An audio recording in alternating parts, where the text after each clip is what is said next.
नमस्कार दोस्तों, स्वागत है आपका एक बार फिर से हमारे चैनल सनातन लोक एसएल पर। जय श्री राम। कैसे हैं आप सब मित्रों, इतिहास के सबसे बड़े युद्ध महाभारत के बारे में तो आपने सुना ही होगा, जिसमें पांडवों और कौरवों के बीच धर्म और अधर्म को लेकर चल रहे इस युद्ध का परिणाम काफी भयानक हुआ था।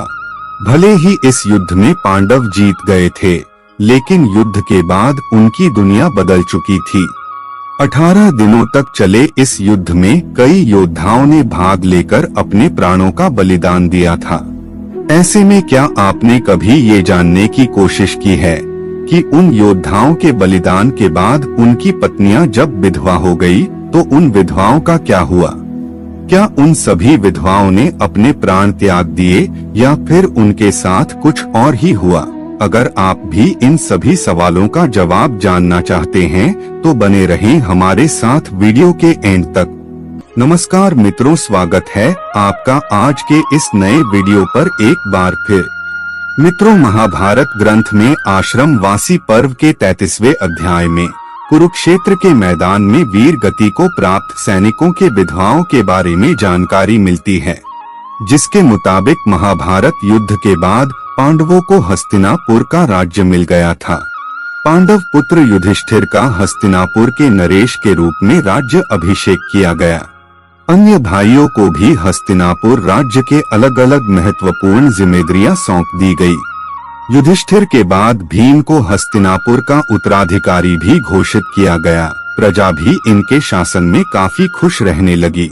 पांचों पांडव अपनी जिम्मेदारियों को निभाने के साथ साथ ज्येष्ठ पिता धृतराष्ट्र, अपनी बड़ी मां गांधारी और अपनी माता कुंती की सच्चे मन से सेवा किया करते थे। पांडवों की सेवा से धृतराष्ट्र और गांधारी समय के साथ अपने पुत्रों के शोक से बाहर आ गए और इसी तरह 15 साल का समय बीत गया। लेकिन एक दिन अचानक धृतराष्ट्र के मन में राजमहल छोड़कर वन में जाने की इच्छा हुई। इसके बाद उन्होंने युधिष्ठिर के सामने अपनी इच्छा को प्रकट करते हुए कहा कि हे युधिष्ठिर, अब हमारा मन राजमहल में नहीं लगता, इसलिए हम चाहते हैं कि बचा हुआ जीवन वन में बिताएं। तुम हमें वन में जाने की आज्ञा दो। अपने ज्येष्ठ पिता के मुंह से ये बातें सुनकर युधिष्ठिर बहुत ही दुखी हो जाते हैं, लेकिन वो उनकी बातों को टाल भी नहीं सकते थे और विदुर भी युधिष्ठिर को इसके लिए समझाते हैं। जिसके बाद युधिष्ठिर वन में अपने ज्येष्ठ पिता के रहने के लिए कुटिया बनवा देते हैं और उन्हें जाने की आज्ञा दे देते हैं। जब धृतराष्ट्र जाने लगते हैं तो गांधारी, माता कुंती, विदुर और संजय भी उनके साथ चलने लगते हैं। कुछ दिन ऐसे ही बीत जाते हैं और इधर पांचों पांडव भी उनके जाने के बाद अपना पूरा ध्यान अपनी प्रजा की सेवा में लगा देते हैं। हस्तिनापुर की प्रजा भी पांडवों की सेवा भाव से काफी प्रसन्न रहती है, लेकिन इस प्रजा में शामिल विधवा स्त्रियां शोक में रहती हैं, जिनके पति कुरुक्षेत्र के मैदान में वीर गति को प्राप्त हो गए थे। अपने पतियों के शोक में वो स्त्रियां हमेशा रोती और बिलखती रहती हैं। युधिष्ठिर चाहकर भी उनके दुखों को दूर नहीं कर सकते थे, क्योंकि उन्होंने खुद अपने लोगों को अपनी आंखों के सामने मरते हुए देखा था। कुछ दिन ऐसे ही बीत जाते हैं। फिर एक दिन पांडव में से सबसे छोटे भाई सहदेव को अपनी माता कुंती से मिलने की इच्छा होती है। सहदेव जाकर अपनी इच्छा को अपने चारों पांडव भाइयों को बताते हैं, जिसके बाद भीम, अर्जुन, नकुल और द्रौपदी के मन में भी माता कुंती से मिलने की इच्छा जागृत हो जाती है। सबके कहने पर हस्तिनापुर नरेश युधिष्ठिर अपने सेनापति को आदेश देते हैं कि वो सभी के वन में जाने की व्यवस्था करे। अगले दिन पांचों पांडव द्रौपदी के साथ वन की ओर चल पड़ते हैं। जब इस बात का पता हस्तिनापुर के प्रजा को चलता है तो वो लोग भी उनके साथ जाने लगते हैं। उन लोगों में वो विधवा स्त्रियां भी थी जिन्होंने अपने पति को महाभारत के युद्ध में खो दिया था। वन में जाकर पांचों पांडव उस आश्रम में जाते हैं जहां धृतराष्ट्र, गांधारी, माता कुंती, विदुर और संजय सभी निवास कर रहे थे और हस्तिनापुर निवासी उसी आश्रम के आसपास अपना डेरा जमा लेते हैं। कुछ दिन ऐसे ही बीत जाते हैं। तभी एक दिन महर्षि वेदव्यास उस आश्रम में पांडवों से मिलने आते हैं।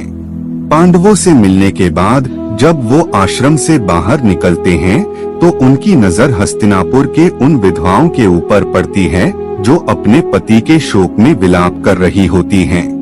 महर्षि वेदव्यास हस्तिनापुर के अन्य निवासियों पे भी गौर करते हैं। युद्ध में मारे गए अपने परिजनों के शोक में वो डूबे हुए होते हैं। ये देख महर्षि वेदव्यास को बहुत दुख होता है। वो सभी को समझाते हैं कि आप लोग युद्ध में वीर गति को प्राप्त हुए अपने परिजनों का शोक मत मनाइए।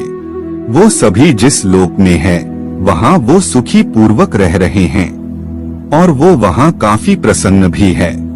लेकिन महर्षि वेदव्यास द्वारा समझाने के बाद भी विधवा स्त्रियों और प्रजा पर कोई असर नहीं हुआ और वो अभी भी शोक में रहते हैं। तब महर्षि वेदव्यास उन सभी से कहते हैं कि अगर आप लोगों को मेरी बातों पर यकीन नहीं है तो मैं आज आपको इसका भी यकीन दिला दूंगा। आज रात को मैं आप सभी को अपने परिजनों से मिलवाऊंगा। महर्षि के मुंह से ये बात सुनकर पांडव सहित हस्तिनापुर के प्रजा के चेहरे पर एक तेज आ जाता है और वो सभी अपने परिजनों से मिलने के लिए बहुत ही ज्यादा उत्साहित हो जाते हैं। जिस आश्रम में वो रहते थे उस आश्रम के पास गंगा नदी का तट था। जैसा कि महर्षि वेदव्यास ने कहा था, शाम के समय सूर्यास्त होने से पहले सभी लोग गंगा नदी के तट पर अपने परिजनों से मिलने पहुंच जाते हैं। उसके बाद महर्षि वेदव्यास अपने तपोबल से महाभारत युद्ध में मारे गए सभी योद्धाओं को वहां पुकारते हैं। महर्षि वेदव्यास के तपोबल से सभी योद्धा एक एक करके गंगा नदी से बाहर निकलते हैं और अपने मृत परिजनों को एक बार फिर से अपने सामने देखकर पांडव सहित हस्तिनापुर के सभी निवासी बहुत प्रसन्न हो जाते हैं। सभी अपने परिजनों से मिलते हैं, उनसे बातें करते हैं और उनके साथ थोड़ा समय बिताते हैं, जिसके बाद उन्हें इस बात पर यकीन हो जाता है कि उनके परिजन इस लोक से मुक्ति पाकर अपने अपने लोकों में खुश हैं। ये बात जानने के बाद सभी के मन में अपने परिजनों को लेकर जो शोक था वो समाप्त हो जाता है। कुछ समय बीतने के बाद युद्ध में मारे गए सभी योद्धा एक एक करके गंगा जल में डुबकी लगाकर अपने अपने लोक चले जाते हैं। उनके वापस जाने पर जो विधवा स्त्रियां रहती है वो वापस से दुखी हो जाती हैं। ये देख महर्षि वेदव्यास विधवा स्त्रियों से कहते हैं कि जो स्त्रियां अभी भी दुखी हैं और अपने पति के साथ उस लोक में जाना चाहती हैं, वो गंगा के इस पवित्र जल में डुबकी लगाकर अपना जीवन त्यागने के बाद जा सकती हैं। महर्षि के मुंह से ये बातें सुनकर सारे विधवा स्त्रियां तुरंत गंगा के जल में डुबकी लगा देती हैं और अपने जीवन का त्याग करके अपने अपने पति के लोक में चली जाती हैं। मित्रों, महाभारत के घटना अपने आप में हैरान कर देने वाली एक अद्भुत घटना है। चचेरे भाइयों के बीच हुए महाभारत रूपी इस भयंकर युद्ध के लिए बहुत से लोग द्रौपदी को दोष देते हैं, तो कुछ कौरवों के अहंकार और लालच को इस युद्ध की वजह मानते हैं। वहीं कुछ ऐसे भी हैं जिनका कहना है कि शकुनी की वजह से महाभारत के इस युद्ध के पृष्ठभूमि का निर्माण हुआ।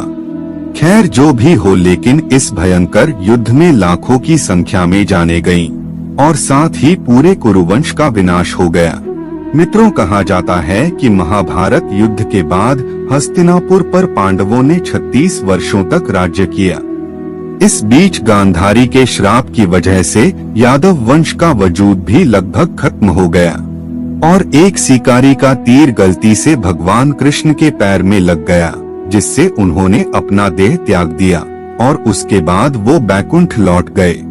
कहा जाता है कि भगवान कृष्ण के बैकुंठ लौटने के बाद ऋषि वेदव्यास आकर अर्जुन को इस बात की सूचना देते हैं और बताते हैं कि उनके और उनके भाइयों के जीवन का उद्देश्य भी अब पूरा हो गया है। जिसके बाद युधिष्ठिर अपने पड़पौत्र परीक्षित को हस्तिनापुर का राजकाज सौंपकर अपने सभी भाइयों और द्रौपदी के साथ हिमालय की ओर निकाल पड़ते हैं ताकि वो स्वर्ग जा सके। लेकिन रास्ते में एक एक कर सारे पांडवों की मृत्यु हो जाती है। यहाँ सबसे पहले द्रौपदी की मृत्यु होती है और सबसे आखिरी में भीम के। इन सभी की मृत्यु उनके अभिमान, उनकी अभिलाषा और उनकी इच्छाओं की वजह से होती है। लेकिन कहा जाता है कि युधिष्ठिर ही अकेले ऐसे पांडव थे जिनको किसी भी बात का अभिमान नहीं था, इसलिए वो अपने शरीर के साथ स्वर्ग पहुंच पाए थे। लेकिन मित्रों, आपको जानकर हैरानी होगी कि युधिष्ठिर के स्वर्ग पहुंचने के कुछ देर बाद उनके चारों भाई और द्रौपदी भी स्वर्ग पहुंच जाते हैं। दरअसल जब युधिष्ठिर स्वर्ग के दरवाजे पर पहुंचते हैं तो उन्हें वहां पर देवराज इंद्र मिलते हैं। देवराज इंद्र को अपने सामने देखकर युधिष्ठिर ने उनसे कहा कि मेरे चारों भाई और द्रौपदी यात्रा के बीच में ही गिरकर अपने प्राण गंवा बैठे हैं, कृपा करके उन्हें भी अपने साथ ले आइए। इसके बाद इंद्र ने युधिष्ठिर को बताया कि उनके भाई और द्रौपदी पहले ही शरीर छोड़कर स्वर्ग पहुंच गए हैं, लेकिन सिर्फ युधिष्ठिर को अपने शरीर के साथ ही स्वर्ग जाने का मौका मिला है। दरअसल मित्रों, ऐसा करने के पीछे भी एक वजह थी। जब महाभारत का युद्ध चल रहा था और द्रोणाचार्य पांडवों और उनके सेना पर भारी पड़ रहे थे, तब युधिष्ठिर ने उनके बेटे अश्वत्थामा की मौत की झूठी खबर दी थी, जिससे द्रोणाचार्य ने हथियार डाल दिए थे और मौका पाते ही पांडवों के तरफ से लड़ रहे द्रौपदी के भाई धृष्टद्युम्न ने द्रोणाचार्य का वध कर दिया था।